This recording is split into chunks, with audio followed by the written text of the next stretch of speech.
दोस्तों नमस्कार, स्वागत है आपका हमारे रोमांचित कर देने वाले एक और वीडियो में। साथियों, आज हम एक रोमांचक और अद्भुत अंतरिक्ष यात्रा पर निकल रहे हैं। जी हाँ, आपने सही सुना। हम भारत के विजय अंतरिक्ष अनुसंधान एजेंसी इसरो के साथ चंद्रयान 3 के साथ चांद पर सफलतापूर्वक उतरने की कोशिश करेंगे और ये जानने की कोशिश करेंगे कि चांद के उस हिस्से में आखिर क्या है जहां आज तक कोई और देश उतर नहीं पाया है। वीडियो में आगे बढ़ें उससे पहले आपसे एक छोटी सी रिक्वेस्ट है। अगर आपने हमारे इस चैनल रहस्य फैक्टिफाई को सब्सक्राइब नहीं किया है तो प्लीज़ कर लीजिए, जिससे कि आपको ऐसा ही रोमांचित करने वाला वीडियो मिलता रहेगा हमेशा। अब आइए हम अपनी यात्रा को चंद्रयान 3 के साथ साथ चांद के नॉर्थ पोल के लिए शुरू करते हैं।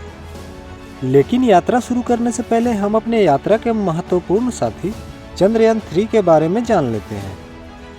दोस्तों, चंद्रयान 3 चंद्रयान 2 का ही एक अपग्रेडेड मॉडल है, जिसमें कि कुछ एडवांस टेक्नोलॉजीज का इस्तेमाल किया गया है, जिससे कि चंद्रयान 2 की तरह ये भी क्रैश न हो जाए।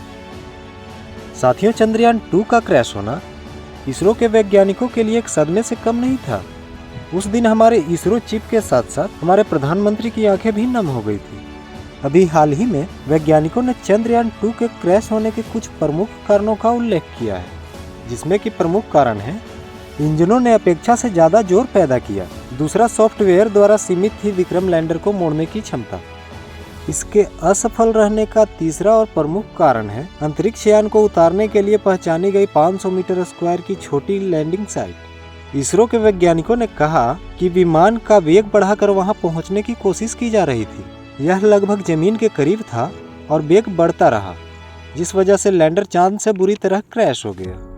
साथियों, इन सब प्रमुख वजहों का चंद्रयान 3 में विशेष रूप से ध्यान रखा गया है, जिससे कि हमारी ये यात्रा यकीनतः सफल हो जाएगी। अब दोस्तों, यात्रा में आगे बढ़ते हुए हम चांद की ओर बढ़ते हैं और कुछ ही घंटों में हम चांद के ऑर्बिट में पहुंच जाते हैं, साथ ही उसे ऑर्बिट करने लगते हैं। अभी हमें 40 दिन और चांद को ऑर्बिट करना है। तब तक दोस्तों हम ये जान लेते हैं कि चांद के इस नॉर्थ पोल पर क्या है, जो अभी तक कोई भी अन्य देश इस पर सफल लैंडिंग नहीं कर पाए हैं। साथियों, जैसा पृथ्वी का दक्षिणी ध्रुव है वैसा ही चांद का भी है। पृथ्वी का दक्षिणी ध्रुव अंटार्कटिका में है, जो कि पृथ्वी का सबसे ठंडा इलाका है। ऐसा ही चांद का दक्षिणी ध्रुव है, सबसे ठंडा। यहाँ तक कि चांद के दक्षिणी ध्रुव पर अगर कोई अंतरिक्ष यात्री खड़ा होगा तो उसे सूर्य क्षितिज की रेखा में नजर आएगा। साथ ही वो चांद की सतह से लगता हुआ और चमकता हुआ नजर आएगा। इस इलाके का ज़्यादातर हिस्सा अंधेरे में रहता है, क्योंकि सूर्य की किरणें तिरछी पड़ती हैं। इस कारण यहाँ तापमान कम होता है। अमेरिकी स्पेस एजेंसी नासा ने एक रिपोर्ट में बताया था कि ऑर्बिटरों से परीक्षण के आधार पर कहा जा सकता है कि चांद के दक्षिणी ध्रुव पर बर्फ है और यहाँ दूसरे प्राकृतिक संसाधन भी हो सकते हैं। साल 1998 में नासा के एक मून मिशन ने दक्षिणी ध्रुव पर हाइड्रोजन की मौजूदगी का पता लगाया था। नासा का कहना है कि हाइड्रोजन की मौजूदगी वहां बर्फ होने का सबूत देती है। साथियों, नासा की माने तो चांद के दक्षिणी ध्रुव पर बड़े बड़े पहाड़ और कई गड्ढे हैं। यहाँ सूरज की रोशनी भी बहुत कम पड़ती है। जिन हिस्सों पर सूरज की रोशनी आती है वहाँ 54 डिग्री सेल्सियस तक तापमान होता है। वहीं जिन हिस्सों पर सूरज की रोशनी नहीं पड़ती वहाँ का तापमान -248 डिग्री सेल्सियस तक पहुँच जाता है। नासा का दावा है कि कई सारे गड्ढे ऐसे हैं जो अरबों सालों से अंधेरे में डूबे हैं और यहाँ कभी भी सूरज की रोशनी नहीं पड़ी।